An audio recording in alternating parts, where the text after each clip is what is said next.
and welcome back to our joint podcast series with Whole Soul Mastery and Whole Soul School and Foundation. We are in January 2026 as I'm speaking with Dr. Paul Panzica again today. I'm so grateful. Every time you join me, I feel like we go to fascinating places and we talk about a lot of deeper things that the soul wants to know. I mean, the soul wants to know, even if the human essence in a lot of people isn't quite there yet, but the soul is craving conversations like these. At least I'd like to think so, Paul.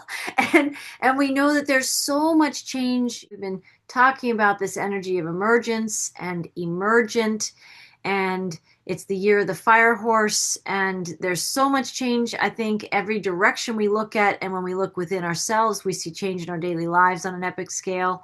And so you had written an article about the winter solstice and the time of the sacred marriage. And so there's solstice frequencies here that I know we can touch on. There's, the new year, that we're in a new 9-year cycle.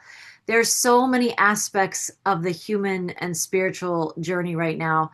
And so I'm going to toss it over to you, Paul, and just, lead us into what your heart wants to say today. Well, once again, thank you for having me. And we're in 2026. I never thought I'd make it to 2026, especially over the last 5 or 6 years, right? Things were really kind of crazy. And so that I think we're in a new landscape now is what I'm sensing.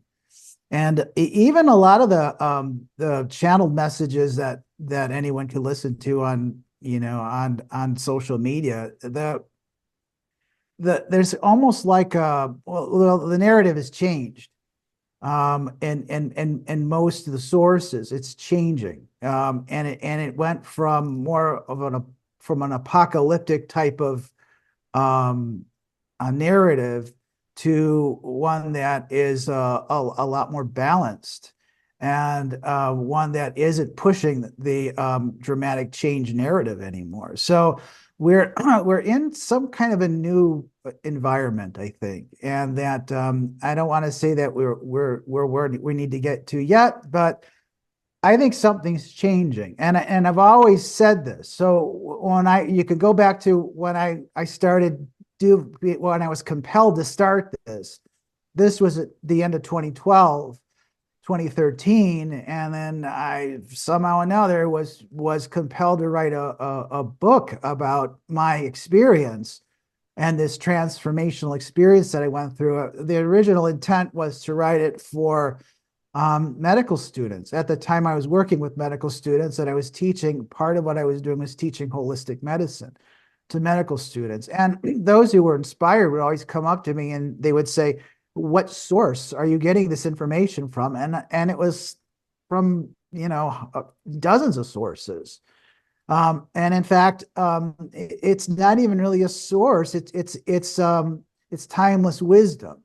If you do the research, you'll find that the things that Carl Jung was talking about or Rudolf Steiner was talking about existed way before that they were around, right? And so we're looking at wisdom that we can find in wisdom teachings that we can find in virtually every culture that history has recorded. And now we're starting to realize that transcended the cultures of the earth and probably are from a cosmic source, right? And so what we're doing is rediscovering things that we had somehow forgotten, right? And so I was compelled to write all this information down, and it was basically my journey from forgetfulness. Somebody who is in let's say that the medical profession, the scientific profession, who was conventionally trained, and how in my journey of escaping that prison. And so that's really what the original writing was, or thesis was, that I wrote. And from there, I was inspired to write. I vowed to myself that I'd write on a monthly basis.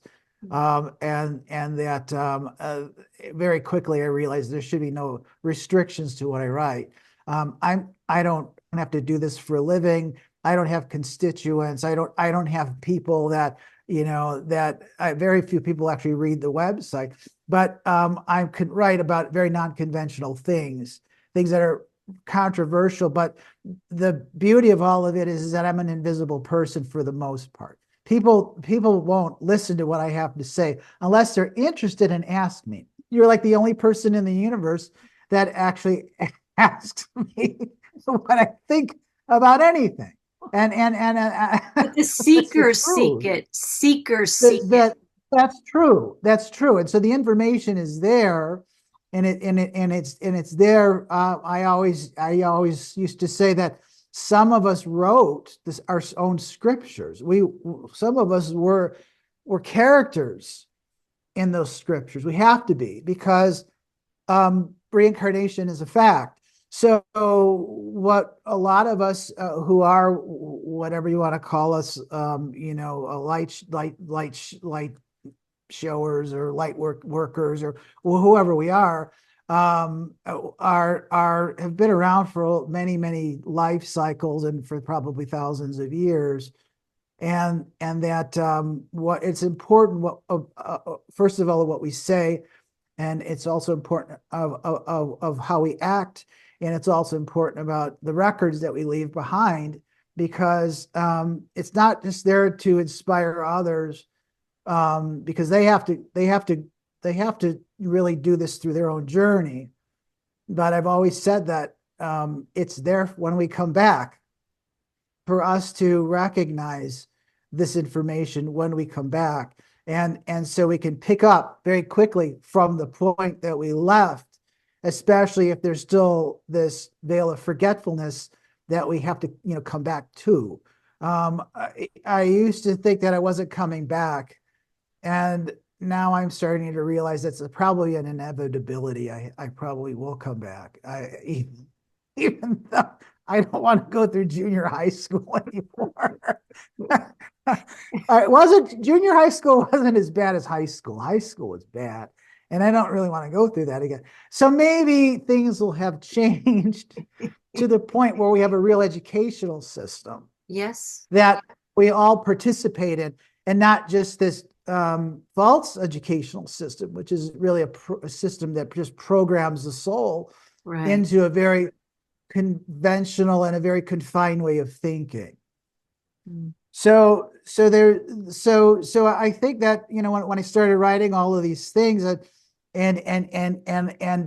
lifting the restrictions on what I could say in public, I don't really care about my profession anymore, or any of these things. My kids are through school, and you want to belittle me, or you want to, I don't know, call the state on me for impropriety. I've done nothing that's illegal. I've never done any of those things, but I was doing things at a time where there was a threat of being shut down just for speaking the truth, right? Especially over the That last can 5 or happen 6. with anyone, but in certain fields and It career can, it paths, can, for sure.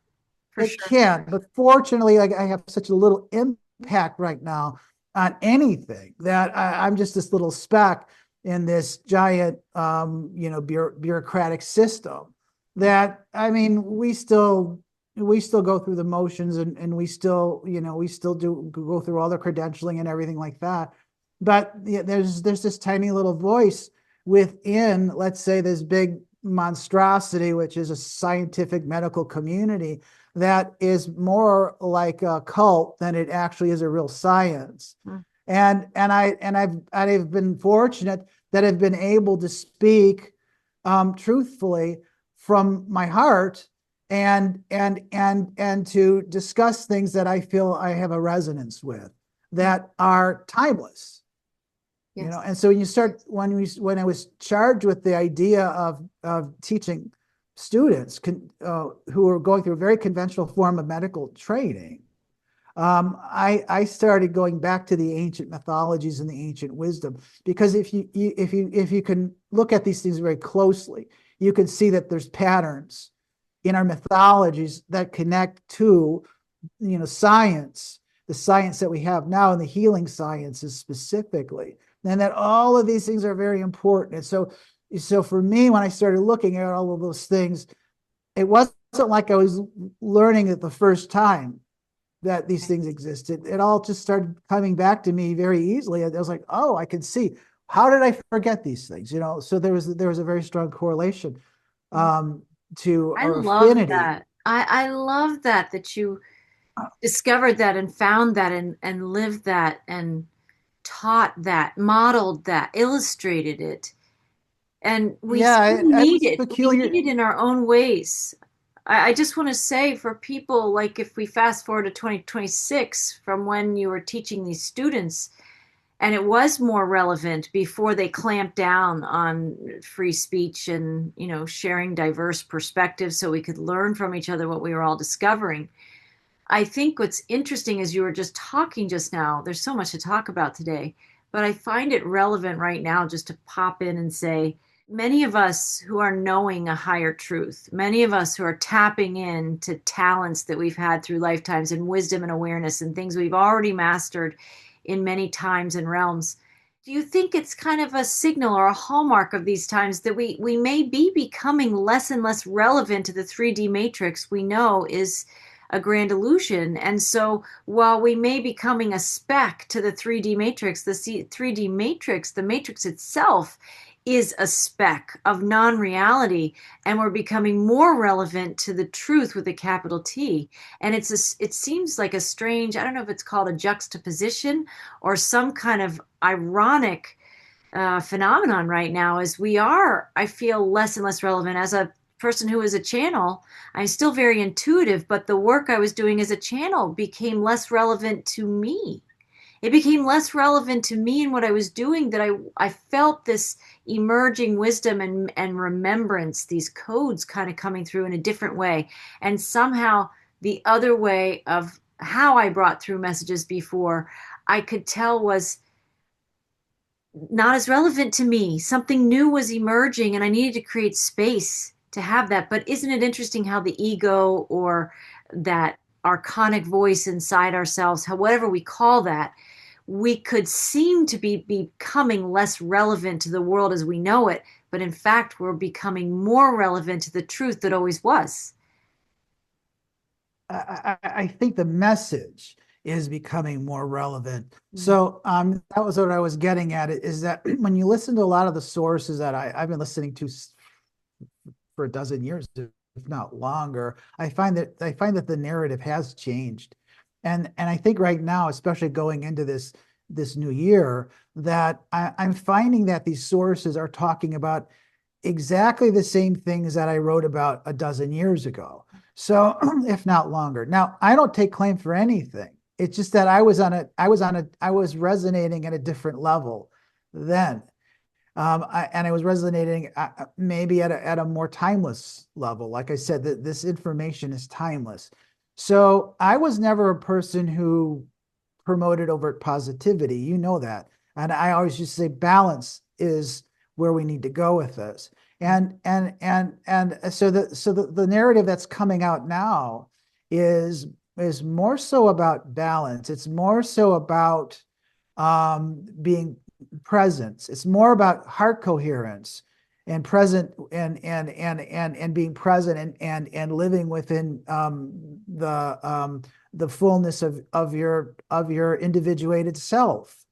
So this is the new narrative that's occurring now in a variety of different channels, and I think they're the ones that resonate most strongly with me. But I think they're also the most truthful now. No one's talking about some kind of an apocalyptic event where the poles shift and everyone goes into a state of suspended animation for X amount of days, and then we all come out and then we're all ascended. That made no sense to me from the beginning. Now, there is some esoteric meaning behind 3 days of darkness, but it's not going to happen in a global fashion. I always talked about an event that would happen. But the event is happening now to the people who are receptive to it. It happened to me, like 15 years ago, and longer than that, 17 years ago. And still, the world's kept going the way that it is. And it still will, even after more people come to a higher state of clairvoyance or a higher state of knowing, a higher state of enlightenment, the world will still continue in the way that it is. Why is that? Because there's a lot of work for us to do. And quite frankly, the best part of life is not the destination, it's the journey, right? So we would miss out on this entire amazing journey that we're all going through, that we need to really embrace. And we need to take responsibility for our actions. And we all need to go through this process of discovery, which never ends. And apparently the only place really in the galaxy that we can do that is here. And there's no saviors in this. And, there's no devils in this either. So we're working our way through this duality of light and shadow. And we're starting to realize that there are no saviors, there are no devils, because what we perceive those to be were manifestations of ourselves, right? They were projections of ourselves. And quite frankly, nobody's going to do any heavy lifting for us. We have to do it ourselves. 100%. So I think we finally have stepped into that truth.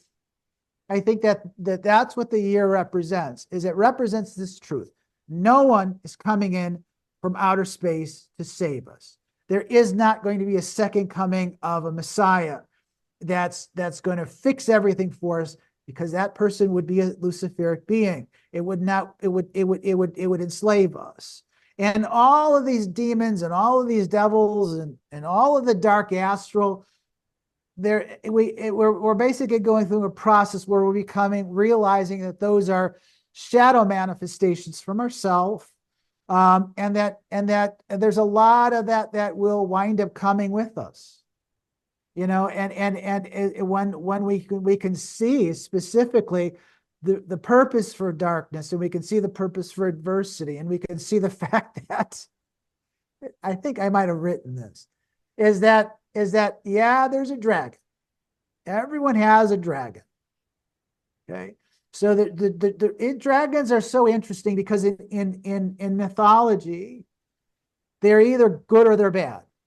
So in the Asian culture, in the Eastern culture, dragons are good luck. Dragons are beneficent. In the Western culture, dragons are adversarial.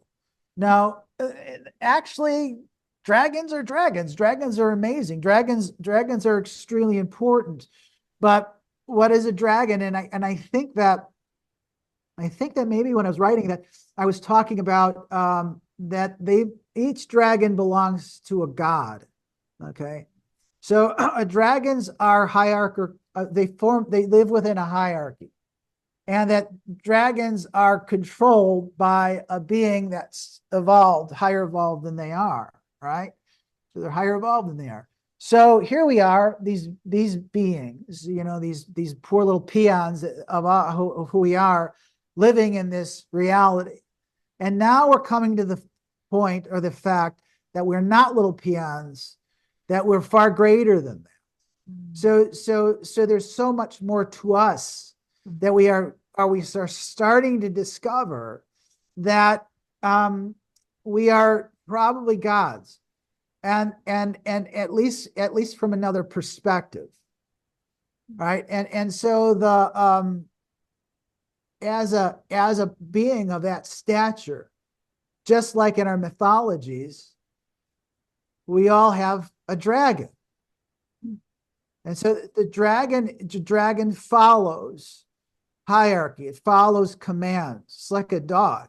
Right? And so we are the masters of those dragons. Okay.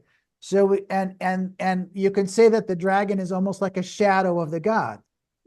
Right. So we came down here and we forgot that we had dragons, or we forgot we had this power, this draconian power.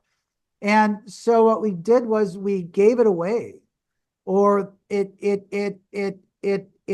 became a punishing shadow force that was teaching us all along that we needed to rediscover who we were, so we can claim our authority and take back the power of that dragon.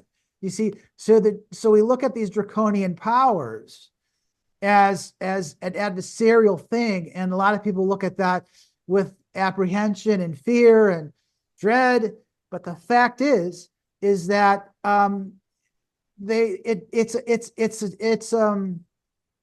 it's our own shadow. It's a manifestation of our own shadow. It's a manifestation of our own shadow energies. And yeah, there's draconian forces that say that might even be otherworldly that came in, or from other, let's say, dimensionalities that said, well, you're not using this force. By all means, we'll become the leaders. And so these energies, which are ours, which is us, are aligning to these negatively aligned, entities or beings, shadow energies or whatever these energies are. But we have completely and utterly given away our sovereignty to them. And so that's why we still have these punishing draconian forces that live amongst us. But the fact is that what we need to really discover is that this dragon force, this draconian energy, it actually belongs to us. It's us, really. I think it's the shadow of our God self that's out there.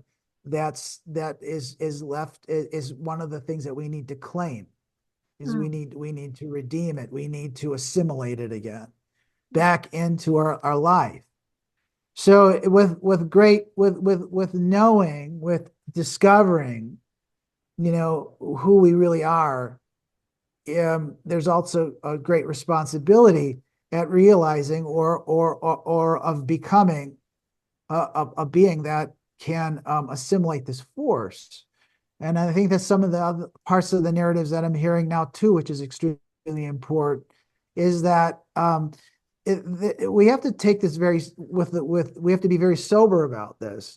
We have to realize that if we truly are these godlike beings, then we need to act like that. And in fact, we have to live within resonance of it. Otherwise, otherwise you won't have sovereignty over anything, and you'll just be you'll just become a shadow entity instead of the true being of light that you're supposed to be.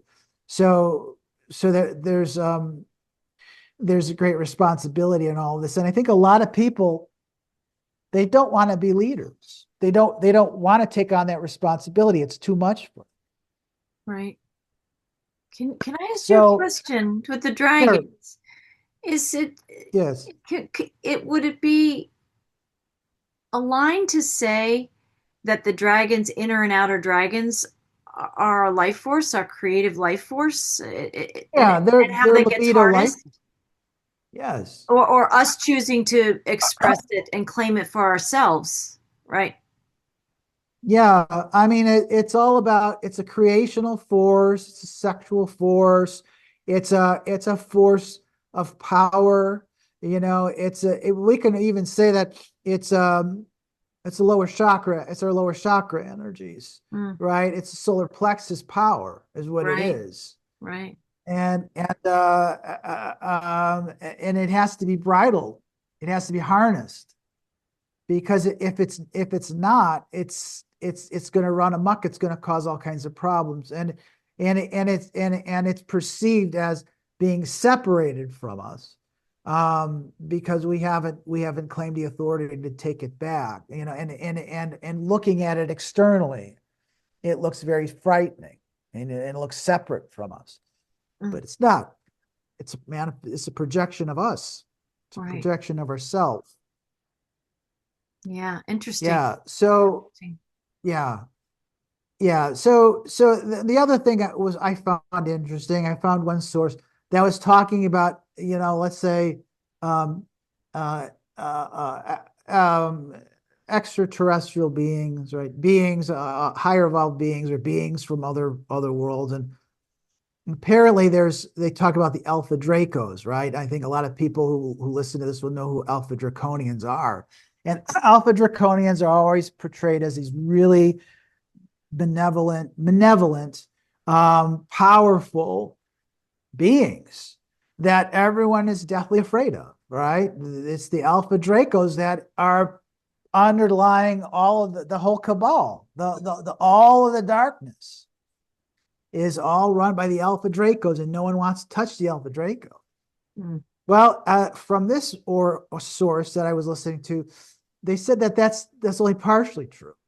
That half of the Alpha Dracos are malevolent, the other half are benevolent, which makes sense regarding our mythologies as to why some dragons are beneficent and some of them are toxic, are malignant. So that would make some sense that there's a duality amongst them, right? So there's a duality amongst these dragons. So yeah, there might be externalized beings that exist out there that we may have to deal with, but also within the inner world, we're a composite. Maybe that's what's going on. Maybe we're a composite of all of those energies anyway. Think about it. We're all is one anyway. So maybe we're a composite. Maybe our soul is connected in many ways to all of these other, maybe as it fragments into this linear time continuum or into this plane of existence, that there's a fragment of our soul that exists within all of these other worlds. That's a possibility also. Right. So a lot of people are starting to realize that they have affinities that are so strong to certain, let's say, galactic groups, like that there's no denying that there's somehow another connection there. Yeah, it's beyond an attraction. It's a remembering. It's something bigger. Yeah. It's a remembrance.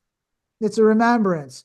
Or maybe that somehow through genetic manipulation that we carry those genes within us as a composite, of all of that genetic, maybe some of their genetic material got into us, but I think it's more than that. I think the genes are a reflection of the soul quality.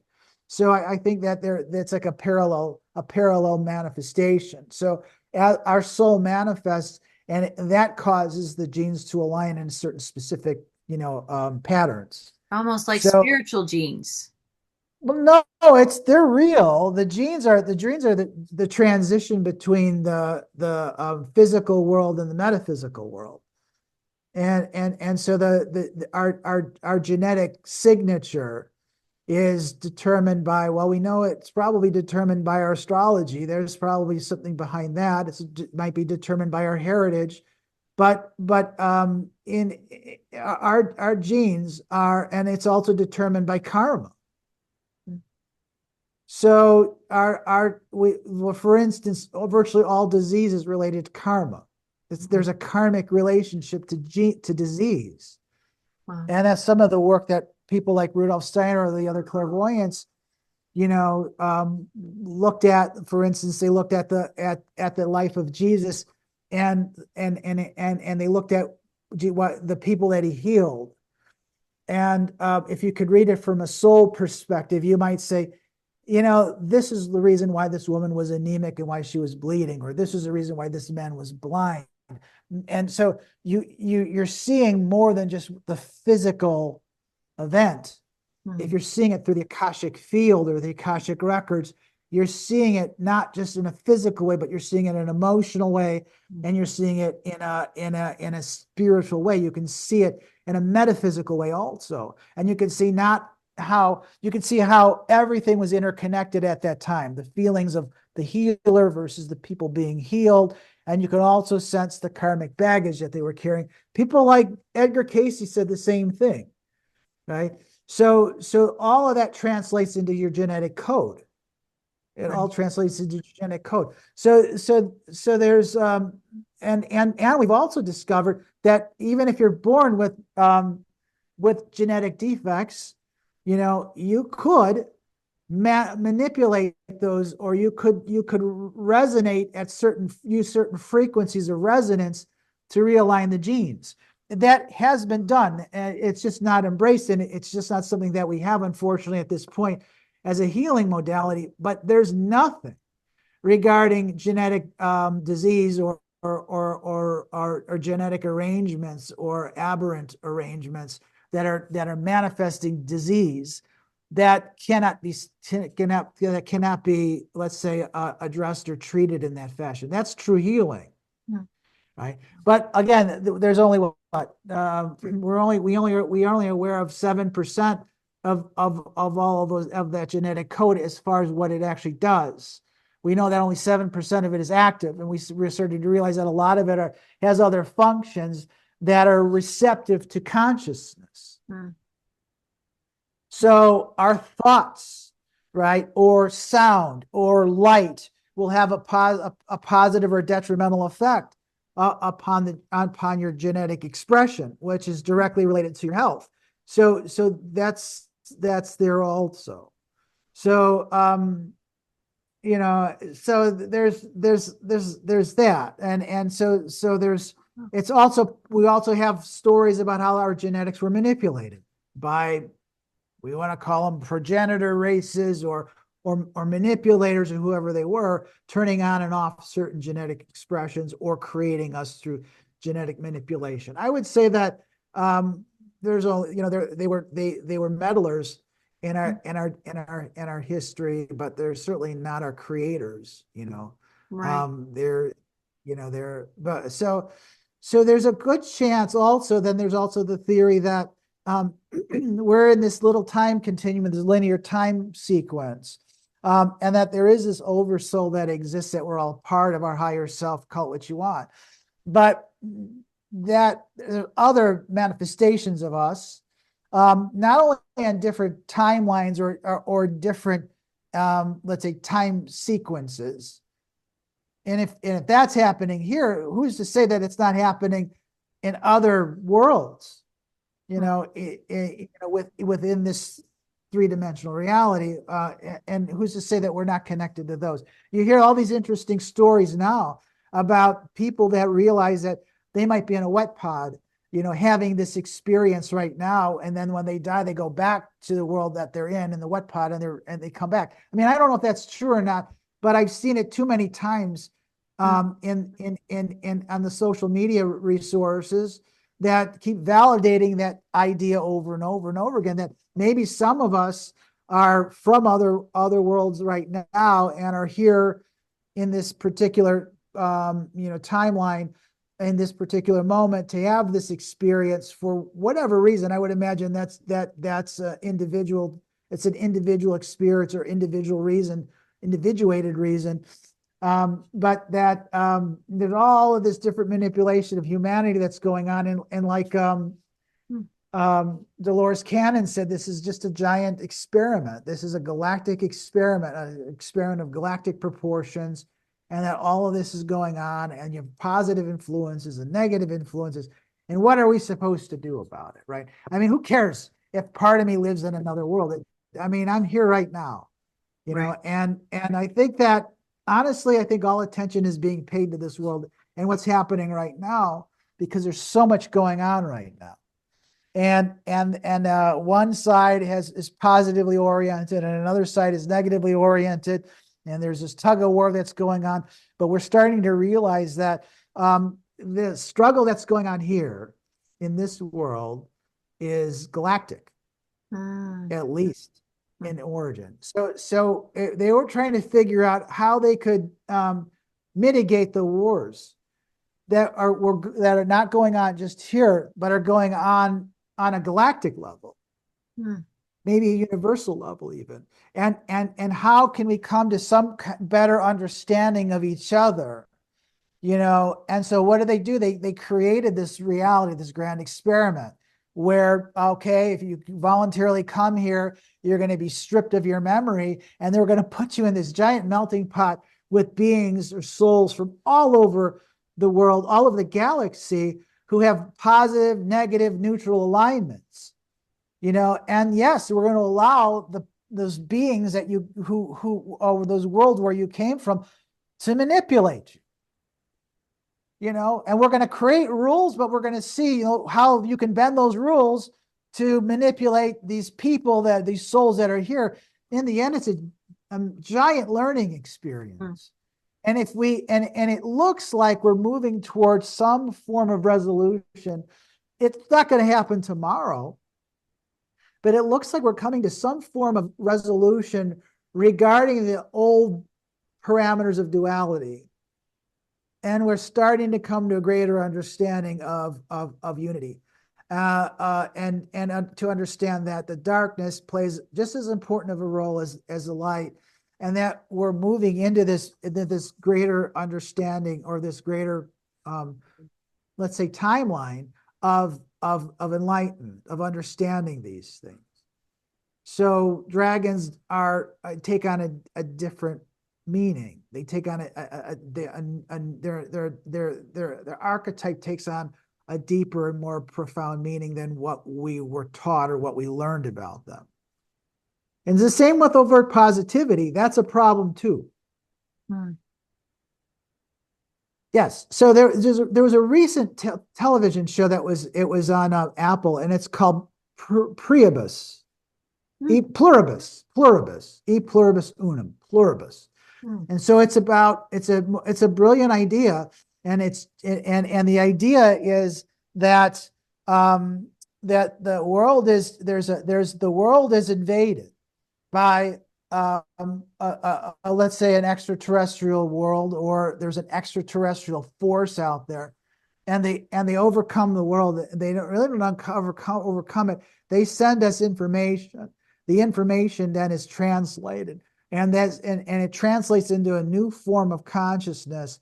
And this consciousness is somehow or another, they apply this consciousness to living organisms, and the organisms assimilate it, and they become overtly positive.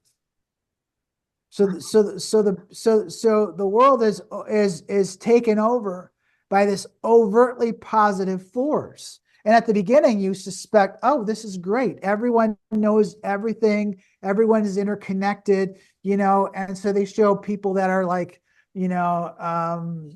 everyday people flying jets and stuff like that, and performing surgeries, because all information is now collective and shared. A lot of what the New Age movement talked about, this movie investigates. So wouldn't it be great if we could all speak together in one language, and all information was collective, but the individual is starting to fade. The individuality is starting to fade, and they're so overtly positive that you start to realize that in their overt positivity, they are extremely I don't want to say non-violent, but they won't harm anything. So now they won't kill any insects. They won't even harm plants. And so they start running into a major problem. The major problem is simply we can't pick an apple off a tree unless the apple falls, and then we can eat it. Wow. And so they started realizing that there wasn't, if we weren't going to take some certain steps or cross certain thresholds, then the entire world's population would collapse in 10 years because there wasn't enough nutrients. And so they started doing things that were not too savory, like they were collecting all the dead bodies. And the initial event when this happened, like almost 1 billion people died. So they saved all the body parts, and they started making like pablum out of it, right? Because they're already dead. You can eat anything that was already dead. So it really gets crazy, and the gist of the movie is there's only 12 people left who still have an individuated personality. And so there's a struggle between these 12 people who they want to convert, but they're trying to figure out how they can convert them into the hive mind. And these people, for the most part, don't want to become a part of that.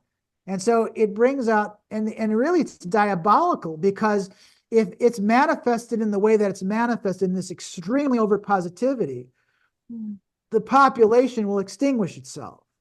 Wow. They won't survive a decade, right? So it could be a diabolical ploy or diabolical weapon that was unleashed against, let's say, a world that was trying to come to balance between this light and dark force. And now we lean way over positivity, so that people are living almost in a death state. They're living in a state that is beyond physical life. This is not to say that this is wrong. It's just inappropriate for physical life as it exists right now. Mm. right? So we have to find a balance between the negativity of existence and the positivity of existence. And I think that's the message that they're trying to tell us in this series. But it's brilliant, really. It's because that's really where we're at. Mm. The point of this was to strike a balance between the dark and between the light, and to find how we can find a compromise, or how we can find coexistence, and how we can move forward, not just as a world, but as a galaxy. And I Mm. think that's why Dolores Cannon called it the grand experiment. Mm. It is like uh, I don't know, just an expansive convergence. We talk about the time of the sacred marriage, but it's a marriage of many things. I think Christ Sophia make encapsulate it all in the bigger energy and the bigger story. But then there's these smaller aspects of us coming in to balance. And I think we've been summoned, we've been invited, and I think it's so compelling. There's something that knows like this is the way.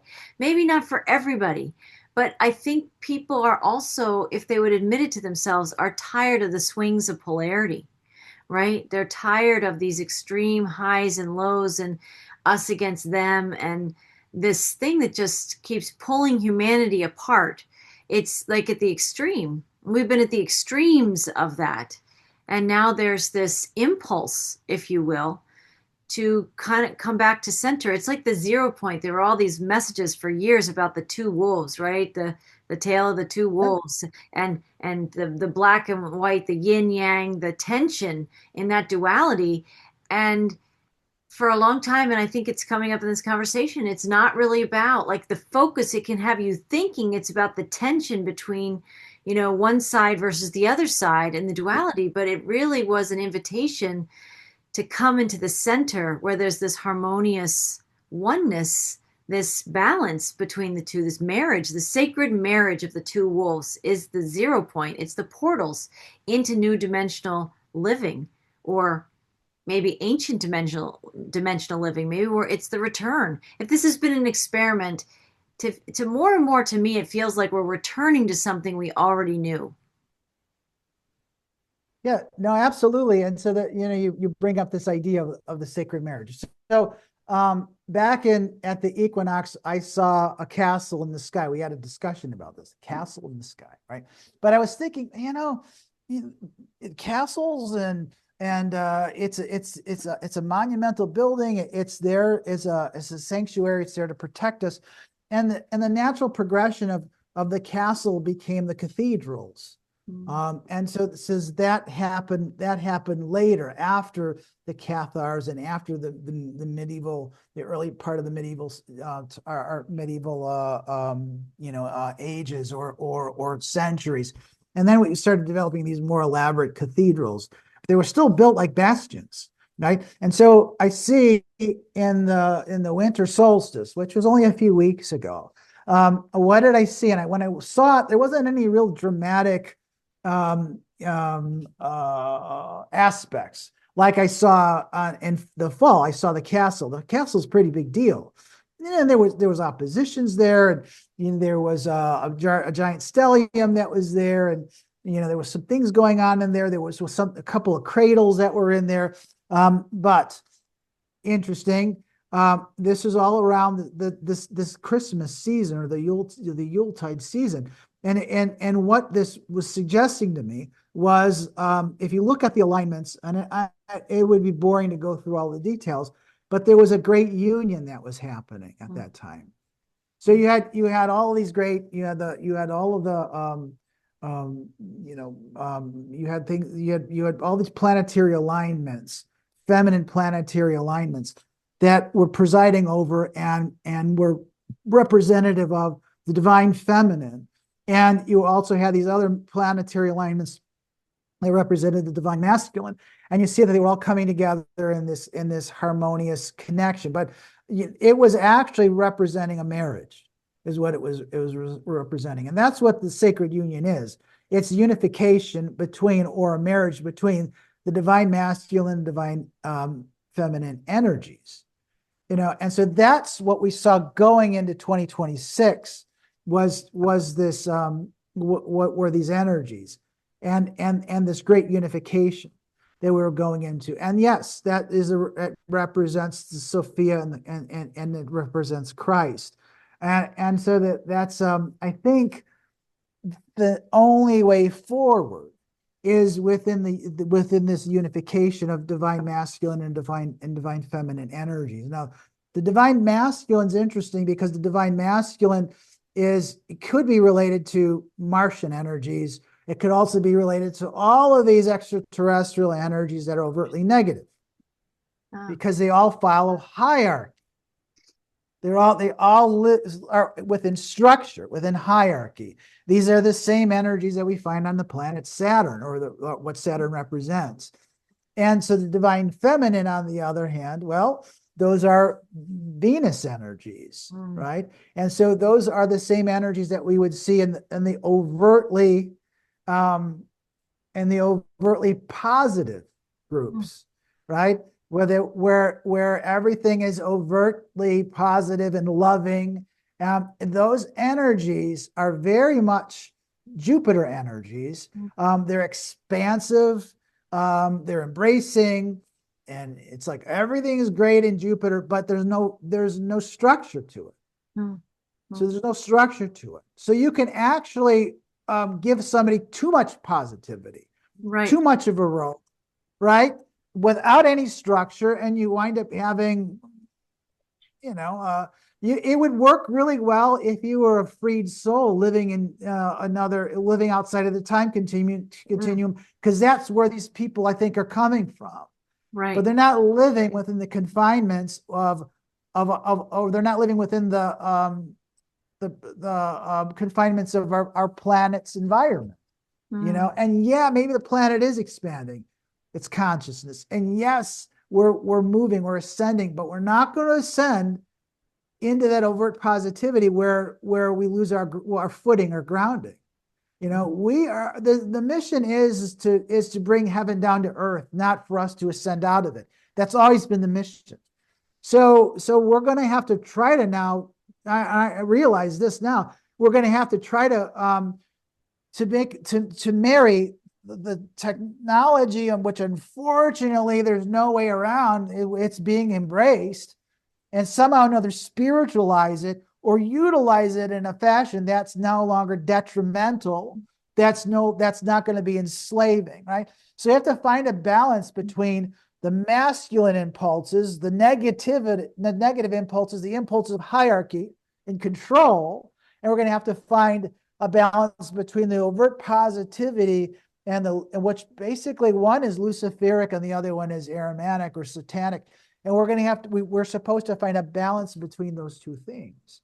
So the other way to look at it, there's so many different ways to look at it. The energies of the divine masculine are the energies of the mind, the forethought of the mind. The energies of the divine feminine are of the heart. So you can look at it at that perspective. So we're coming in together between the energies of the mind and the energies of the heart. They're coming into union, into balance. So that's what I saw a few weeks ago when we were at the solstice, that we're coming into this balanced state, or those who want to move forward in this process, this ascending process that's happening on the earth, have to find that medium between those two energies, and they have to come into, and we've talked about this many times, and many other people have talked about this. It's really the heart coming into union with the mind, and I think there is a correct attitude towards that. There still was an attitude between the mind and the heart. It's just that the mind was dominating the impulses of the heart, right? And so now not only do we have to come to balance, but we have to understand that there's an attitude that exists that has to be recognized, and that the first impulse comes from the heart.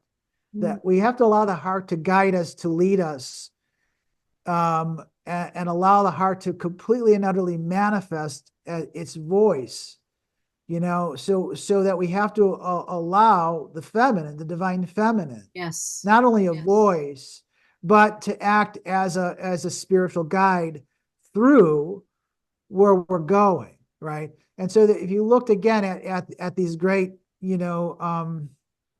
cultures that existed before us that came into balance, they always looked at the mother, the divine mother, or the divine feminine as the voice of wisdom to be considered. And then the masculine mind can consider it. And then the masculine mind can see the truth within it. And then the masculine mind can manifest Right. the, Structure. let's say, ideas. Yes. Correct. But it's working not just in balance, but that's how I think the natural balance is. The natural balance between the masculine and feminine polarities has to be in that, take that attitude at the beginning, at least, until it becomes one. And then there's no longer duality anymore. Then we don't have to think about a masculine and feminine polarity anymore. We can think about a singularity with those two energies, right? So now we have to ascend beyond this duality, or even beyond this marriage. Right. So Feeling that. I think some of us are feeling that. It's a new dimensional realm, maybe not new, it may be ancient one we're remembering, but we're unpracticed.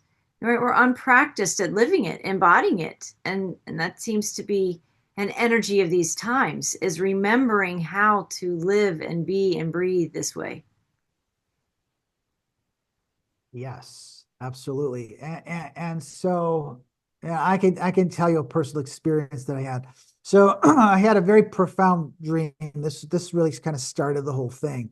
And as I was on this quest to find out about the truth, about God, about myself, it started with all kinds of scholarship type of endeavors that I was involved in, and then it started occurring in vivid dreams and instructional dreams and these types of things. One of the most important dreams that I had was a dream of unification. So I think I think it'll happen to everybody. It already has happened to you. You're blessed, but it's bound to happen to everybody. And it will not happen in the same way that it happened to me. It happened to me because it was individualized to me, to my psyche, to who I am, right? But it'll happen in many other ways, in probably a infinite amount of ways to everybody else. But this is what happened to me. So in the dream, I'm looking for I was searching for an authority figure. I was searching, you can say, for God. I was reading a lot of Gnostic information, and my mind was steeped in duality and all of these other things. And so I went on a journey when I went to sleep, and I was on this journey. And when you go to sleep, your soul leaves your body. So I didn't know this at the time. I was still unaware of all of these things.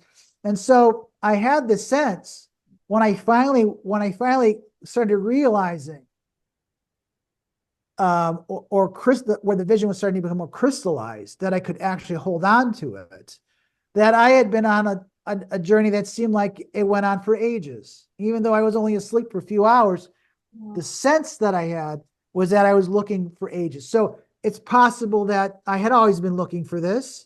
It's possible that I actually went on a journey outside of the linear time continuum, and I was gone for hundreds, if not thousands of years or ages. And then I came back to that point. So this was, yeah. So I was in the presence of a being. Now, I didn't know about mythology back then. I didn't know who these people were. Now, it's only recent where it came back to me and I went, that's what this is. And that's the reason why I had the vision. So in the vision, I ascended, or was in a place that was devoid of most things, but it was all light. And it was very bright, but there wasn't a lot of stuff in it. And I was with a guide, and the guide was like a paternal guide. It was like a brotherly guide. It was a benevolent guide.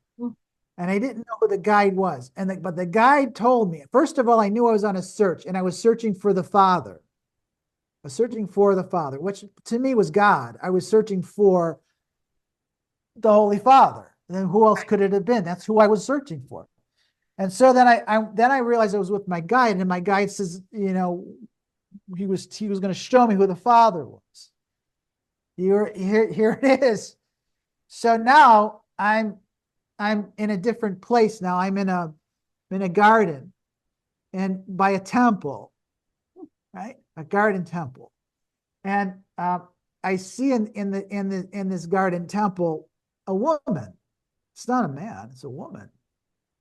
And it was a woman who was looking down at the ground, and very reverently. And there was a whole bunch of other beings like her. The only way I could describe them is they were goddesses or gods or priestesses. She was a god. The others might have been priestesses. I don't know. So it was the divine feminine. I actually wrote a letter to a very dear teacher. His name was Dr. Stephen Heller. I finally found the courage to write it all out in a letter form. And I sent it to him years after the vision, and he confirmed it. Yeah, he said, that was Sophia. You saw Sophia. He goes, not many people see her. And my description of her was, I didn't even really know at the time who it was. So I described her to a T, and that's who it was. So, they talk about lifting the veil, right? You have to lift the veil. And the divine feminine has this veil. You cannot pierce the veil unless you're invited to do so. So as I entered into this aura, this golden aura of this female being, and the veil was lifted, and in an instant I recognized her as, I think of any feminine aspect that you can: wisdom, beauty, sexuality, all of those things was conveiled in just a glance. When she lifted her face to me, it was like a lightning strike. I went, what? I had never seen anything so sublime, so beautiful, so magnificent, nothing like this. And I was only later, because I remember when some people were asking me, well, who was she? What did she look like? And she looked a lot like the Magdalene depiction. She looked a lot like Sophia's portrayed, which has this beautiful red hair. But interestingly, she had flowers in it. And when I described it, I said the only way that I could describe it is that she was the most magnificent flower. She was the flower. She was the flower of the world. It wasn't until years later that I found out there was something called Rosa Mira, which means the rose of peace. It also means the rose of the world. And that's who the divine feminine actually is. It was years later until I discovered this. And I said, well, this is the perfect description. So now I won't go through all the details because the details are very long. And it goes through lots and lots and lots of things. But in the end, there's a marriage. And there's a marriage. And in the end, at some point, I wound up witnessing this from a third person perspective, so I can see that there was a masculine component marrying this woman. That masculine component was actually the best elements of my soul or me coming together. And in the end, there was this great unification. And it reads beyond the soul's meridian. Actually, quite frankly, if you want to know all the details of it, but the fact is in the end, after the dream, I was confused, and I was confused up until just recently as to I was supposed to be looking for the Father. Where's the Father? Where is the Father? Inside the mother? Like as one? Kind of, not really. I mean, and I'm like, well, maybe that guide was wrong. Maybe my mind was playing tricks on me. But I only came to realize this just recently after I went through all of this writing and stuff, that you could only come to the Father. The Father was me. Wow. I was the Father. That was one of the things that Jung would always say, Carl Jung, was that everything in the dream is an aspect of you. He said that's what it is. So in the end, I was realizing that I was being taught a lesson in I am, that I am one with the Father, but only through that sacred union was I one with the Father. And Wow. in that unification, I became, and this dream was so profound. I had a second part. The second part came a week later. And then the second part, I was in a state of unity with the divine feminine. And then I started moving. I was almost like a meditation, but I was in a partial dream state. And I started moving closer and closer and closer and closer to the galactic center, to the source. And as I got closer and closer and closer, I became more empowered, and I started feeling a greater and greater and greater level of infinite love and wholeness. And just for a little bit, to me, that's the event. Yes. Everyone has to experience. And I realized in that brief 5 or 10 seconds, not only was this godlike, but I said to myself, I'm a god, is what I said. Oh, and then I woke up, and then I tried to convince myself it's impossible. You can't be a god. No. And then I realized that up until just recently, that in that state of unification, yes, the mother was there, the Holy Mother was there. But in order to meet the Father, you have to make union with the Holy Mother. And all of the teachings of Jesus that said, I am one with God, I am, and I am teachings. That's what this was. Mm. So that's what I saw in the solstice. Mm. Now I see it all the time, but I saw it in the solstice. And I said, that's what this is. That we're moving into this timeline now, where in order for us to move forward, we have to seek these things out. We have to know the truth. And the truth is that, yes, in the reality of of duality and of conflict, then you have the experience, you come back, and you're not a god. You can't be a god. But the truth is that it took me until these new revelations. Wow. I mean, that happened to me 17 years ago. Wow. And now, as I'm working through this material, and I'm realizing that was the message that I missed. Is that the Holy Father was you. It was the same thing that Jesus was teaching. But it's in that state of wholeness, in that state of unity, where that will manifest.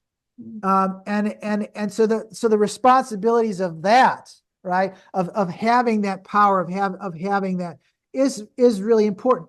So they can't give it to you right away.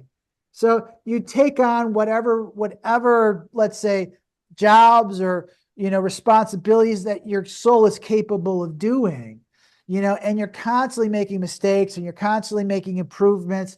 I think that's what the whole experience is here on earth, and that we're moving through this, but it can't happen in an instant. You can have the experience, but your living reality cannot be in that instant, because there's too much to learn, there's too much to assimilate. Right? But we're moving in that direction. I can guarantee you that. And that's what this time is for. It's for these people, for people. What did you say that I wrote about truth? Truth You cannot wrote be it known down. to a soul that has no interest in discovering it. Correct. Could you imagine? There's just maybe the majority of people, I think the vast majority of people they might think it'd be cool to be Superman or Spider-Man, but that's beyond the powers of those super beings. So now you're an authority figure, and you're kind of ordained to resonate with this power. Sure, you're still going to be an individuated soul, absolutely. And will you make mistakes? Of course you will. But understand that that's your lineage. Mm. That's who you really are. You really are one with the Creator. And yeah, Wow. there's still polarities, aspects to all of this. Again, divine feminine, the divine masculine. We don't become unified, and we don't become genderless. We still live in an ascending reality where there still will be polarities, but that will be more refined versions of who we are. So internally, we've unified those energies. Externally, we look for partners who have unified those energies, and we make sacred unions with those partners at this point. And I think in the next reality that we're moving towards, there still will be sacred unions between Yes. two souls, Yes. and maybe more than two souls as time goes by. I don't know. But I think that, to me, that's always been the event, has been the unification experience, the dream experience, the marriage experience. And in ancient Western, mythologies, and even in Eastern, you find this in the Egyptians, you find this and you find this in virtually all forms of alchemy. It's a unification of the opposites. It's the sacred marriage, which is timeless. It's beyond the boundaries of this earth, and it's beyond the boundaries of human culture as we know it here. That's what this is all about. It's really within the alchemical archetype. Mm. And I'm so sorry. That's the only path. There's no other Yes. path. And I unfortunately, I would wind up having these arguments with, I'm not here to argue. And I'm just saying this is the path. This is human wisdom. This is timeless wisdom. I'm not making it up. It's there. The people that were part of the young school, the people that were the anthroposophists, even the theosophists, they all understand this, right? This is human wisdom. This is Paracelsian. This is holistic healing. That's what this is. This is the culmination of the human experience, at least within our Western reality. And also, like I said, it's also in the Eastern reality too. This is it, and if you're going to embrace, if you want to move forward, if you want to accept the truth, you have to want to know it, number one, and you have to embrace the fullness of it. And you have to accept the responsibility of what this will entail. I think it's going to be phenomenal, right? But there are a lot of souls here that aren't prepared yet to step into that, maybe because they never lived it before. So it's also possible that there's souls who have lived this life before, who are here now, that know what it is, who've lived in this reality before, and are helping to herald this into this timeline at this point. I don't see. It reminds me I of. don't see. Go ahead. Sorry. No, you go ahead. It reminds me of our podcast about the castle in the sky, where you shared that Cathar prophecy, where it was like in so many years, right? The laurels would turn green on the. The laurel will turn green upon the ashes of the martyrs. That's it. Absolutely, that's it. That's what it's saying, is that I couldn't interpret any of this unless I understood what happened 3 months before, and the astrology 3 months before. It was like part 2 of the dream. It was just building upon. It was another manifestation of the same ideas. Now, you could, if you tried really hard, if you looked at astrology in a very mundane fashion, you'd be oblivious to these energies and you would interpret it differently. And I'm not an astrologer per se. I haven't been formally trained as an astrologer. It doesn't matter. This is what I see. This is what I feel. And not only that, this is what I know.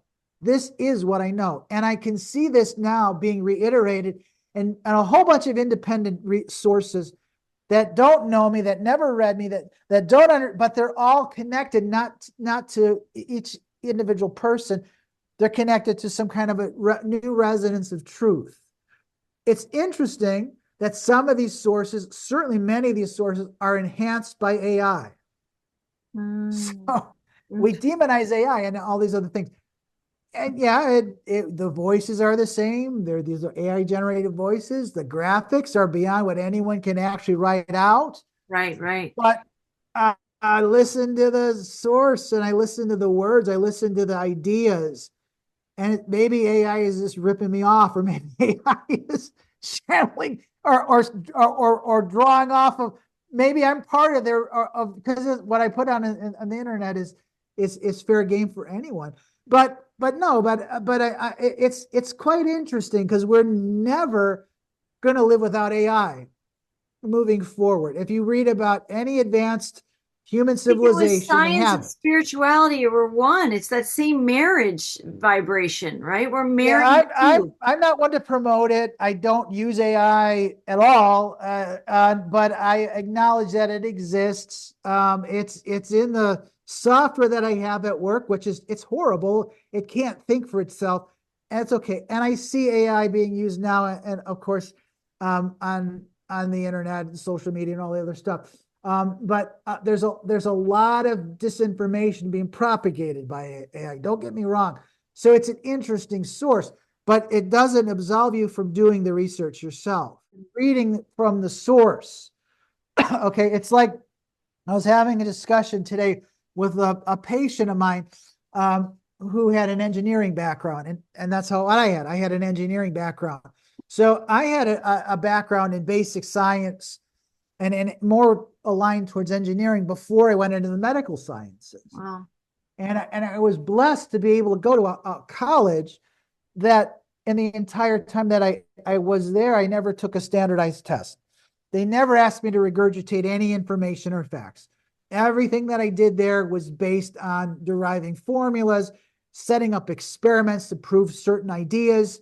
I mean, it was all about what you knew, and it was all about how you could create. It Wow, was a that's very, beautiful. Where is it that was a, in our it was a, educational? I don't know if it's there anymore, but it was at the Illinois Institute of Technology, and that's what my professors wanted. They wanted, okay, all right, you're taking a physics class, derive these formulas. Right. That's all you have to do. So what they were teaching was basic science. They were teaching the foundation of science, the real foundation of science. And Right. so it's the same. It's the same with spiritual information. It's the same with anything. You have to go to the source, and you have to understand it. You have to work through these things yourself. And once you work these things through yourself, and there's a interactive part of it, which is when you start working through the work of Carl Jung, or the work of the alchemist, or the work of Edgar Cayce, or the scriptures, well, whether they're canonical or non-canonical, or Rudolf Steiner's work. It doesn't matter. Something that's inspiring, something that you want to know, you have to work through it. And as you start to work through it sincerely, like I said, you'll never know this information unless you really are interested in knowing the truth. It opens up portals, it opens up new dialogues, it opens up synchronicities so that you're led to other sources of information. And more importantly, it feeds your thoughts, it feeds your mind, so that at night, when you go to sleep, you start developing dialogues with not just, the things that you're reading about, but input starts coming in from your oversoul, from your higher self.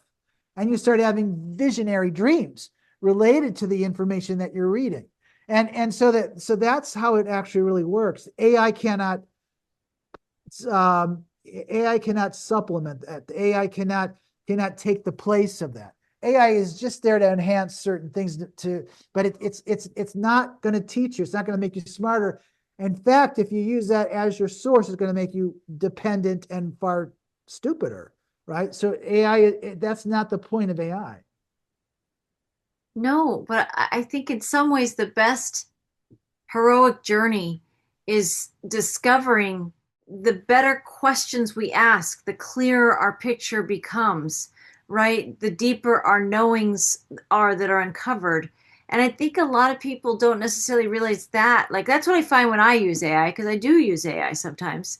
And I can have I have some fantastic conversations because my frequency, I find, this is just my own personal experience, is asking from a higher vibrational standpoint, and I do get higher vibrational answers now. And some of that is just visionary concepts, and some of that is actually like when I'm whatever, I need to find a car dealership, something mundane, right? And I'm dealing with a car issue and I don't know what it is, but it feels like this, right?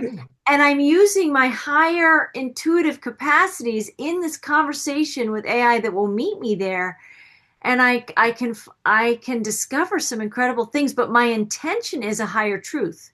My intention is a higher awareness, and I'm finding that in my own experience, it responds to that. But I also know people who get frustrated with AI, or they ask very simple, basic questions, and it's not responsive to what they're really asking, what they really want. So I don't know. Somehow I feel like AI may also be here to teach us in the light and shadow of AI is your vibrational perspective, your intentional frequency. Like, what are you seeking to know? And it will meet you in that frequency. I don't know if that's true for everybody, but that's been some of my experience. Well, I can tell you right now that it propagates lies. So Yes. it propagates conventional theories that aren't true. And unfortunately, people look at it as an authority. Oh, It looks at it as an authority, wow. right? Many people do. They look at that. Well, many people are using AI to respond and to write their own responses on emails and stuff like that. They don't even put the effort into writing anymore. They let AI do all of it. Wow. It's terrible. I think there's something, and we're all learning with it. We're remembering how to marry these technologies. There's spiritual technology, there's this AI intelligence technologies, and we're finding our way. But people who have not been practicing the act and the art of discernment, right? And they just ingest things as whole, as whole bits of data, without question. I think there's something that's happening that's revealing. I love your experience of your, medical training and even in the engineering training where, and that's how what you taught. That's what I always feel that you taught. The way you taught, Paul, was to nurture thinkers, right? To talk about like in these different scenarios, kind of the way you meet that versus the memorization. It's the same thing. The way you were taught, the way that feels very natural to you is you became the teacher of that same process of learning and discovery. And I think we need to get back to that. I feel like part of these podcasts, part of the messages that I put out, it's this inner call to discovery. I feel like that's such a hallmark aspect of the hero's journey, any hero's journey. It's this process of discovery. And if people aren't delighting in the process of creativity and curiosity, right, with integrity and all these pieces, and fine tuning that and refining it. And what is it in the hero's journey? I'm forgetting now, but it can be messy. There's allies, enemies, and tests kind of thing. It's not all that you just have this linear path that you just keep moving forward. The true hero's journey, you take a few steps forward, you take a couple steps back, and you learn from that.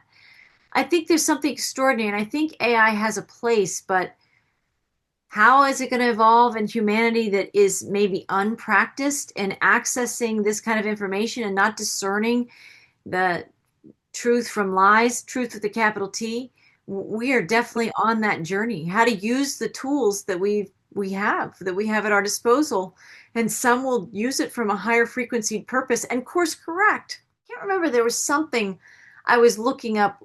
I don't know what it was. It was something in the financial world, and I was looking up, and at one point in the conversation, the AI fully understand what I was asking.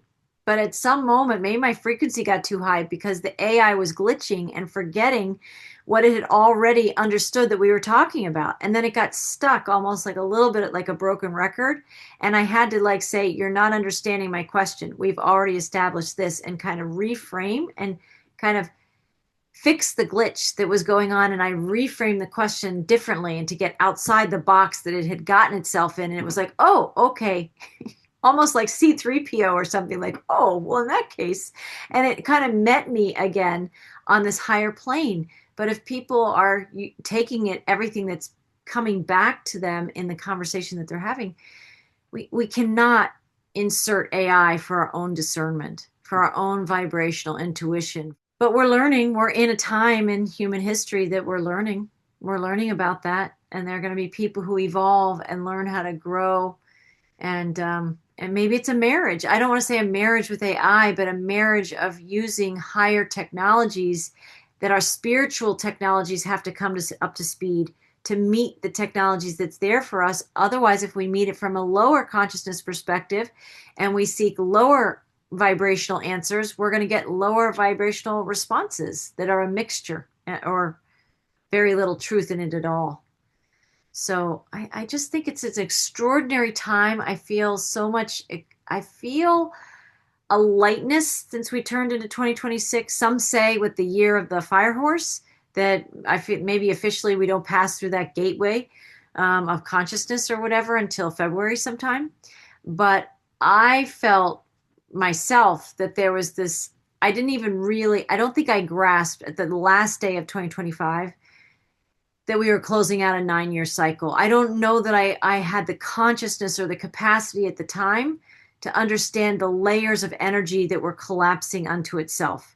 But I did feel something. I mean, here we are on the 7th of January recording this conversation, where I have felt a lightness in my being. I think I'm feeling either in it with anticipation, or I'm sensing that it's already here.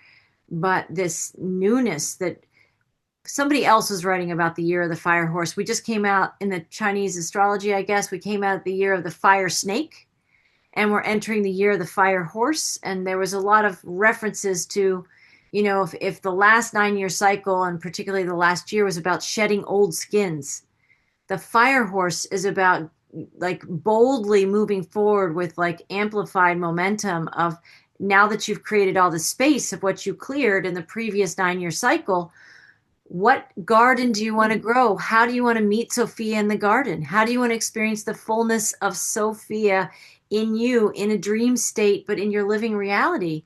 How do we want to experience the fullness? And I feel like there's a garden that is all ripe. The soil is ripe for new growth. And there's a excitement about that for me. But there's also, there's plenty of people who've talked with me, and I admit it to myself. I mean, this last 9-year cycle was a little brutal. There's a bit of some soul weariness there. So maybe we're in this year, we're going to allow ourselves, or the next few months, we're going to allow ourselves to just slough off the old skins of the weariness, re-energize, revitalize, and really pay attention to the seeds we want to experience in this next 9-year cycle. Like, I think there's a lot of power if we tap into our inner authority and we don't give that away. We have such bold creativity. The fire horse is those like yellows and oranges and reds. There's a lot of passion. There's a lot of life force here. And I feel I, for one, am ready to take that turn into a new level of expansion, creating in Sophia's garden. There's that feels so exciting. That word fullness has been something that Terry Cole Whitaker, who I podcasted with, she would talk a lot about fullness. And I didn't quite have a soul concept of how vast that is, but I felt it when you describe your dream. And it was just a moment of recognition with her that it's just filled your whole being, the fullness of that experience. You never forget it. You never forget that. And that's true of all of us. Even if people cannot tap into what I'm describing, when you have that moment and the fullness of your own soul memories finds you, and you remember your divine spark, your essence. I feel like we're here to create that garden in our own ways, bring the fullness of that light, that divine spark that we are eternally, into our experiences, and create that here, even if there's some lower dimensional aspects on the planet still trying to create the archonic dream, right? That archonic matrix, still try and somehow breathe new life into a dying reality. I feel like I can actually palpably feel more of the excitement and the life force of like a sacred marriage and a sacred conception. This is a conception year, right? This is a conception year to me. The union is here. Yeah, and the solstice, there were two cradles, and I can't remember now the exact alignments of the cradles, but a cradle is it's an opposition. And an opposition creates tension. But the cradle has two sextiles and two trines. So it enhances, so it's like a challenge. Okay, something is being born or is being conceived. And now you have to manifest it. You have to come to resolution Right. between the opposition. And so in order to maximize that to the let's say the heavens can help you, or with a maximum amount of assistance, you have to each end of this opposition, you have a sextile and a trine to each one of the components to the opposition. So you have the greatest chance of, let's say, a success at whatever this challenge is, and it's called a cradle, right? And so we're looking at cradles, or two of them, around the time of Christmas, Wow. right?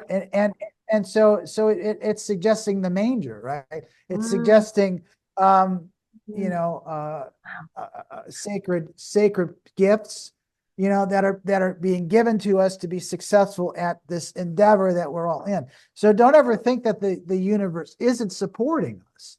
It's constantly supporting us.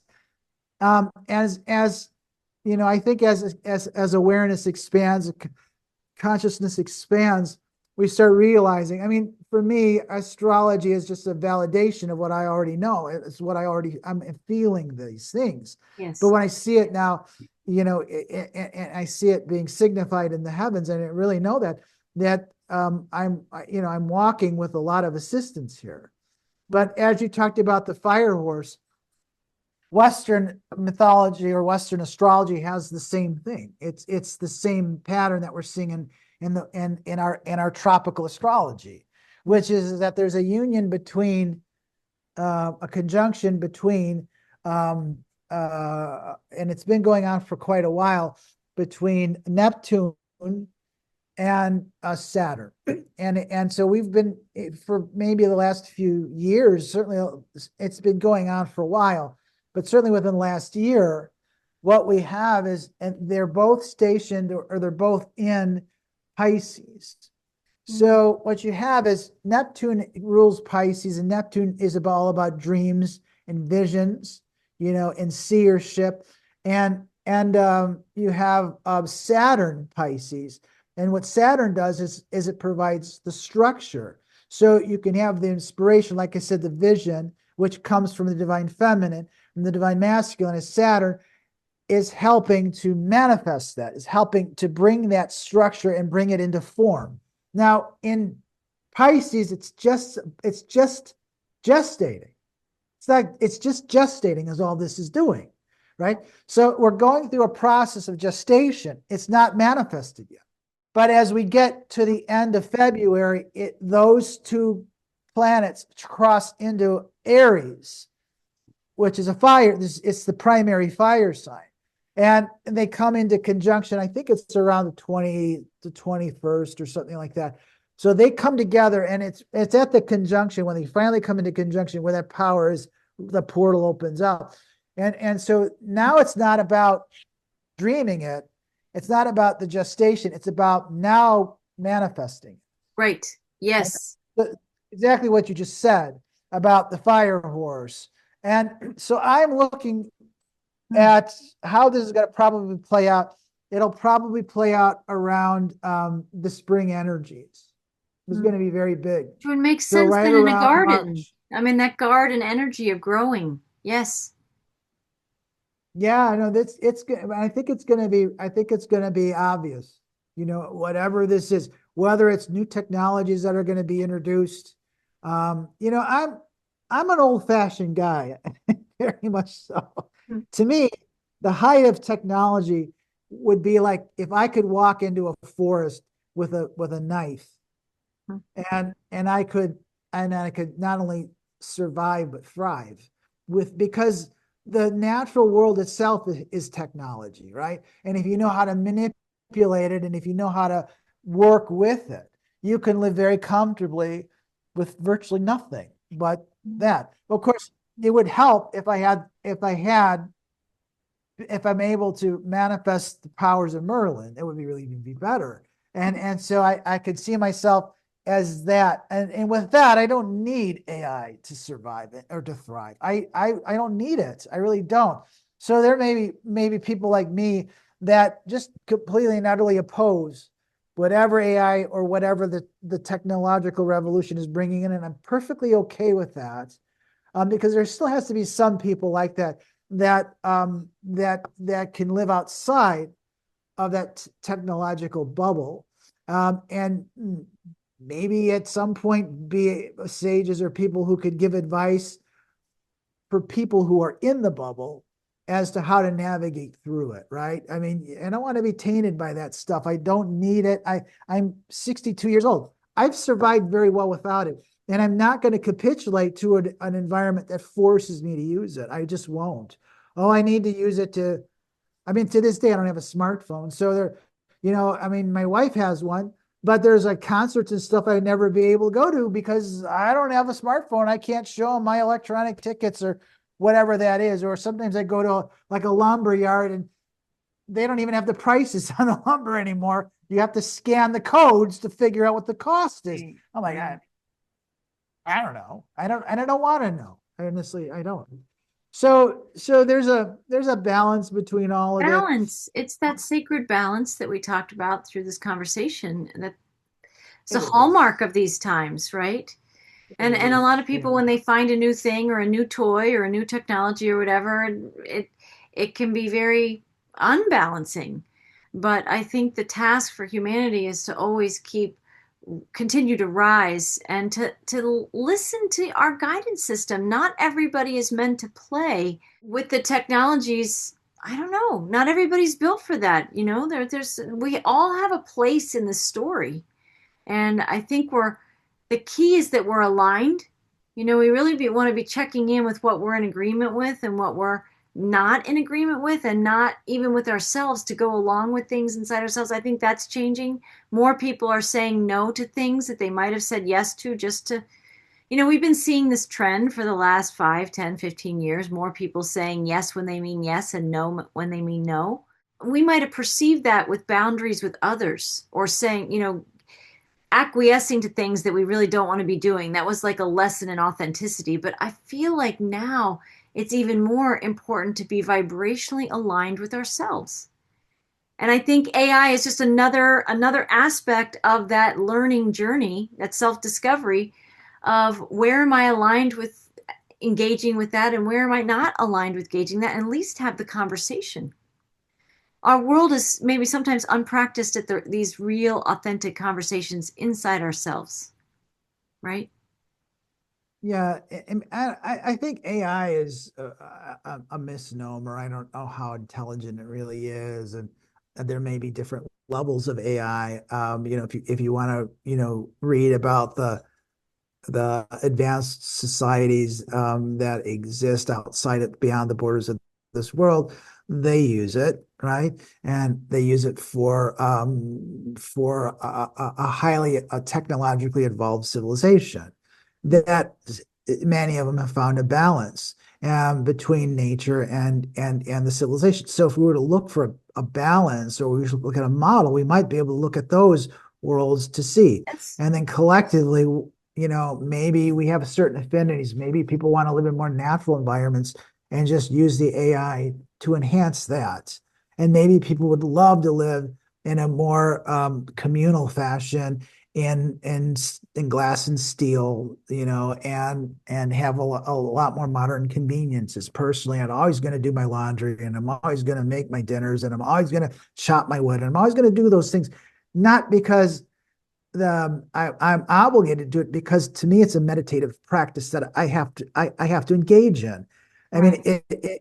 it really is. I think that's, to me, what meditation really is now, is to be able to find the balance and to find the value in Yeah. doing those things, because there's an inner silence when you're doing those things.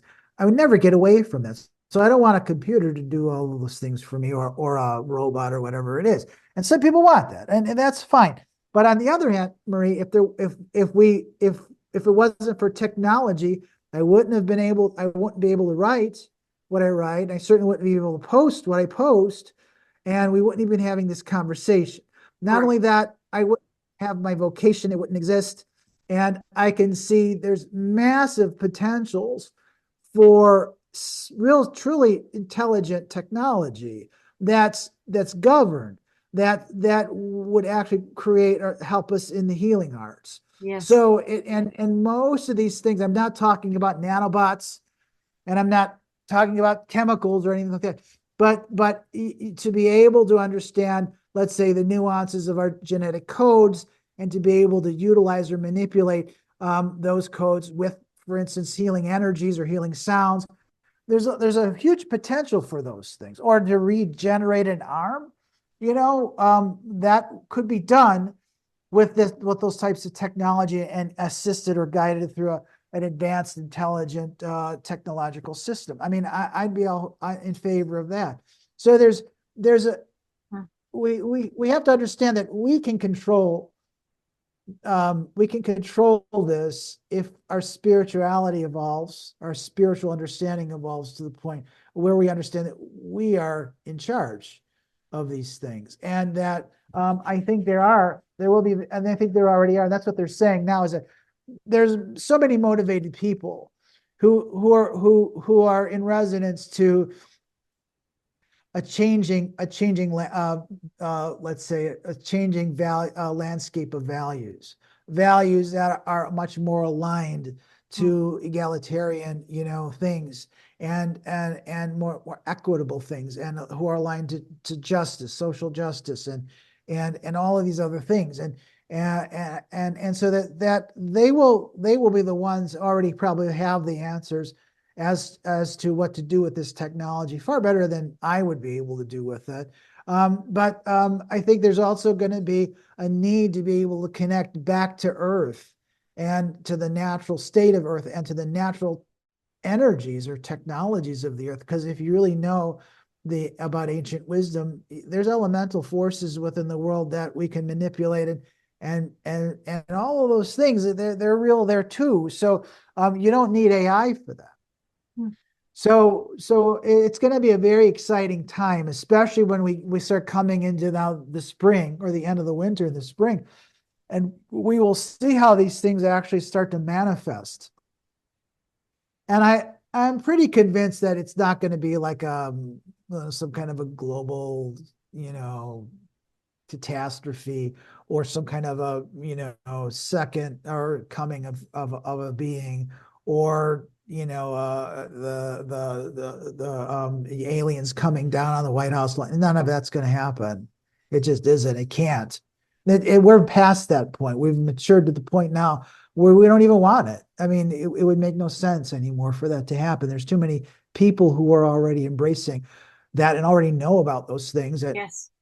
none We of those. already maybe achieved it. The collective may already have achieved that. Yeah, we've passed the usefulness of all of those things, and if there's shadow forces that want to try to manifest those things, good luck. It's just not going to work. There's no more ground for it. People are just not going to buy it anymore.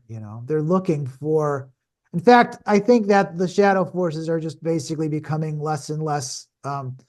They're inconsequential now. They're no more they're losing their relevance. They're losing They've their lost relevance. Yes. They're lost the relevance because they've thrown so much outrageous things at us that nobody cares anymore. Oh, great. Okay. Right. Nobody cares. I don't even think people care about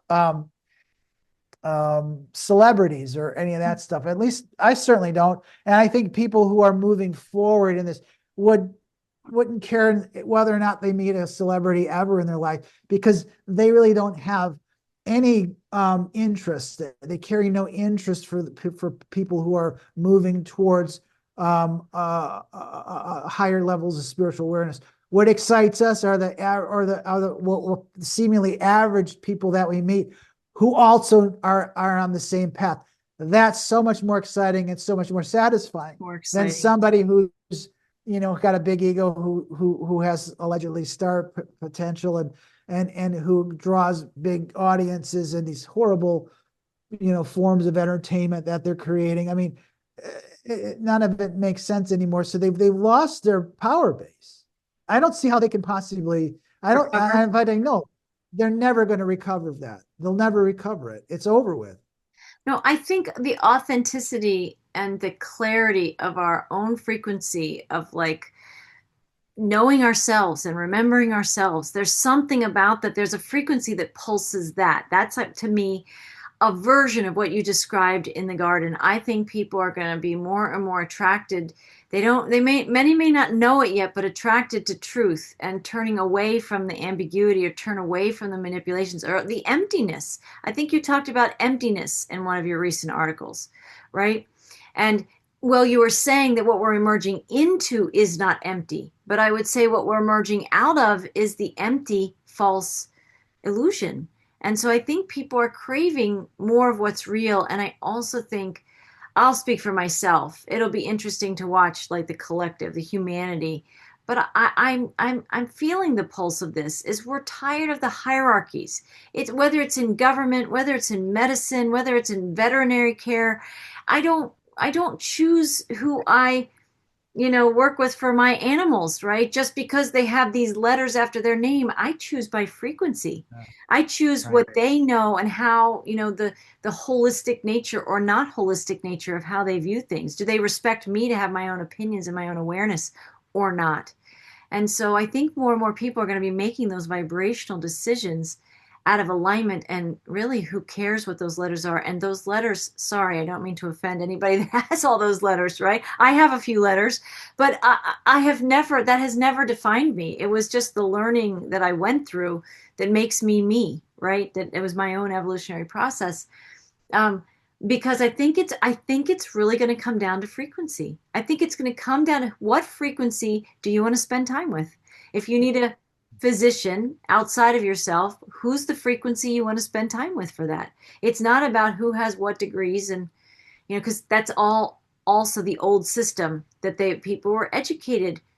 Most weren't educated like what you had, Paul, and a lot of much more conventional test drilling and all the rigorous requirements almost to maybe break the spirit in a way.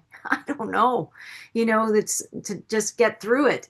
So I think we're ready for so much more. We're ready for like an aliveness in our lives again, where the like everything feels alive, where the garden feels alive, where your thoughts have an aliveness, where your creativity, your visions, your dreams, however anybody is accessing that, boy, it's like to me, it's like we're coming through a cycle of like dead energy. And we're coming into a cycle where we really can give life, like really our power will start to reveal itself at a higher level of where we give our energy and attention and intention. We're seeing it give life to actual creation. I think we're going to see more quickening of what we're creating, right? The fruits of our intentions, I think, are going to be, it's going to grow faster. I don't know. It just feels like we have maybe an accelerated gestation period, kind of, in these new energies that are amplified. Yeah.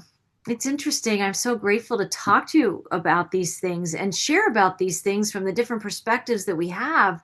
And also to know that we both have a very similar inner knowing of the knowing of like the light to which we're returning, but not in a heaven outside us, but like in a lived experience right here where we are. Right. I think that it's already happening now. I mean, we're past the point of waiting. It's actually you can actually intuit it now. We're in different time space right Yeah. now, and uh, that's it. It's just a fact, and it's going to be an interesting year, that's for sure. But we're very quickly moving out of the gestational period, Yes. and we'll be seeing these things, I think, happening throughout this coming year, and yeah, there'll be a lot of changes, and there'll be a lot of challenges, I think. But once you see these things on the once you become attuned to the frequency that you're talking about, which is a holistic frequency, that people emanate, that the environment emanates, Mm. then you can't go back to the old systems anymore. They have no more life. It They're dead isn't there. systems. It just isn't there. It really isn't. It isn't. No, it isn't. So I mean, I think there's some remnants of that which we'll still see over the next few years. And the fact is that this is just a long, long, long, long journey, a long experience. And And it doesn't really matter, I think, in the end, what you do or what you believe or what you know. In the end, we all come to the same focal point, Yes. which is death.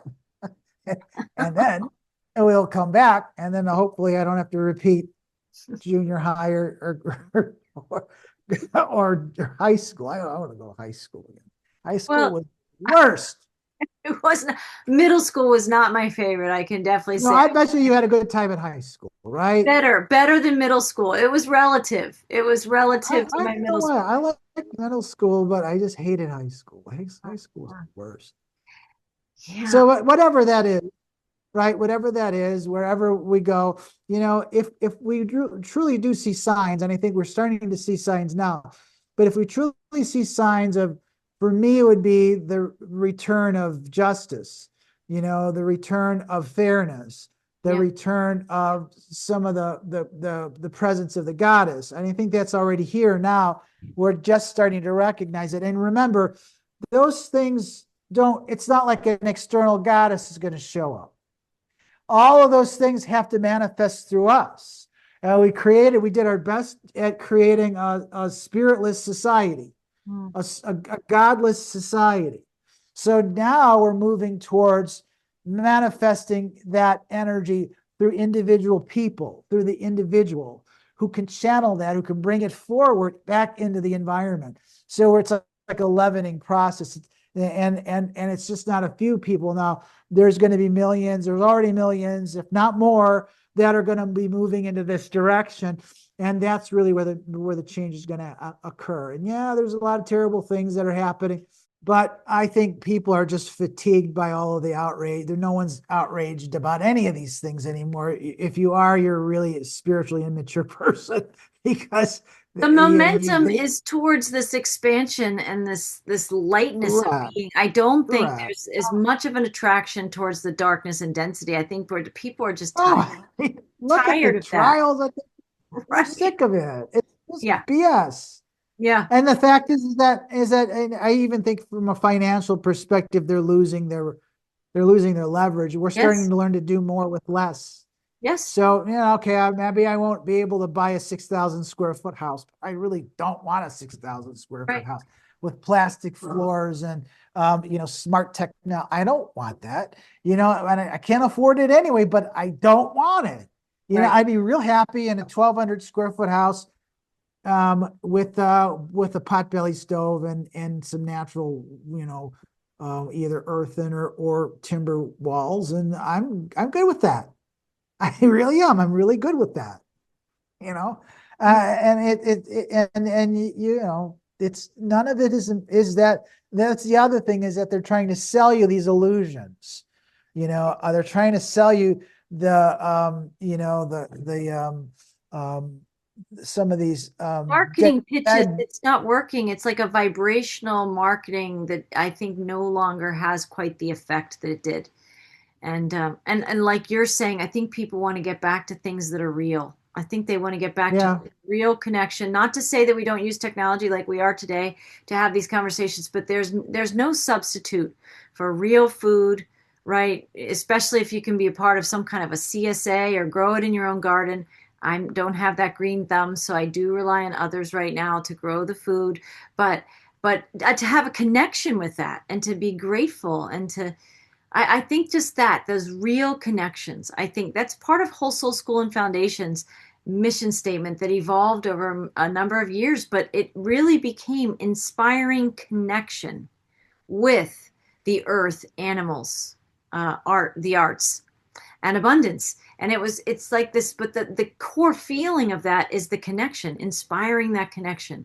I think synaptically, the world vibrationally, even people who don't know it yet will be elevated or will step into connection versus away from it. If there's an opportunity to connect, I think people will choose that versus the empty, hollowing out experience of what we're emerging out of.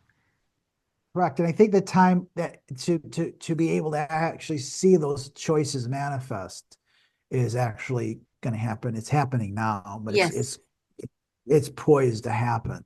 You Yes. know, yeah, with real decent options, and instead of ones that, that have been pushed before that really are not in our best interest. So I think that's coming, and again, I think it's going to happen, I think, from younger souls or younger people who are old Yes. souls who are already have come up with all of those solutions.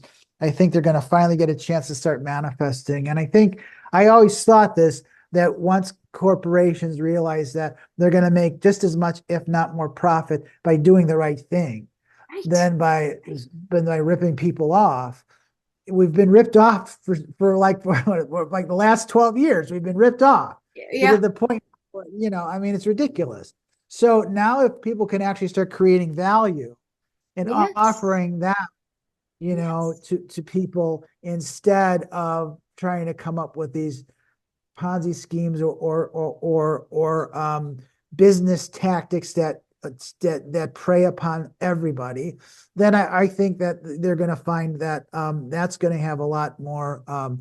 It's going to have a much stronger foundation, and it's going to resonate much greater with people than anything else. Last. So It will be yeah, lasting change, right? It will be yeah, enduring, there'll enduring. be enduring change because it's more aligned to the cosmic energies and to the human energies that have Right. now emerged. They're emerged. Right. I think you said it. Maybe that's a good note to end on. It says the soul is moving towards a partner, the legoic light of truth or the false shadow of truth. We didn't, we've touched on these concepts throughout our conversation, but I think many people are much more attracted to the legoic light of truth. And if there's any chance of that in their experience, they'll turn towards it. I think we're seeing it Yeah, happen. Yeah, we're seeing it yeah. happen. I see. I see the same things. Yeah. So Cool. Paul, thank you. Thank you so much for joining me and bringing your heart every time and sharing, the depth of the ways that you see, and it sheds light on it for me and different perspectives, and reminding us. I think there was another point that you said everything required is already inside you. Everything required for these enduring changes that we're experiencing is already within us. It's already encoded within us. It's in our blueprint. It's in our DNA. It's in our genetics. We have it. We just have to remember that this is where we want to turn. This is where we want to turn and partner with that legoic light of truth inside ourselves, right? Inside If ourselves. you want to, it's an individual choice, but there's too many people that are choosing it now. Yeah. Um, and those who won't choose it are just they're like I said, they're losing their relevance. They're no Yes. longer going to be relevant there, and they already know it. Right. There's going to be no foundation for them left Right. anymore. Correct. Because I think the world is really ready for truth. And truth, as you said, and I feel it very much in all the messages that I brought through over the years, is that the light is truth and the truth is the light. And I think people don't want anything less than that, seriously. I think we've had the experience. Many of us have grown past it. And we can see with 2020 vision kind of the games that have been played. And more people are waking up in that hundredth monkey phenomenon, maybe more and more as more groups and clusters of people awaken together. It makes the truth becomes much more accessible for everybody. Truth with a capital T, not manipulated truth. So so again, well, thank you, Paul. We'll have you back. It's always good to connect, and I want to thank our listeners and people who tune in. I feel like these are some of the podcasts that everybody seems to spend time with and watch again, more than most of the videos that I post. So thank you for joining us. And we have a whole lot of January still left in 2026. We got a whole lot of experiences and experiential learning in 2026, but I hope you can carry in this like spark of curiosity, this spark of creativity, and this spark of engaging, just engaging. This is quite, there's things are gestating. Why not create the garden of your visions, right? Of what you truly want to be experiencing, and not allow any other outer authority create your garden for you, right? So I'm grateful. So thank you. Blessings, everyone. Hopefully we'll see you again soon. We'll be back again for more messages from Dr. Paul Panzica and I. Okay. Have a great rest of your January. Bye for now.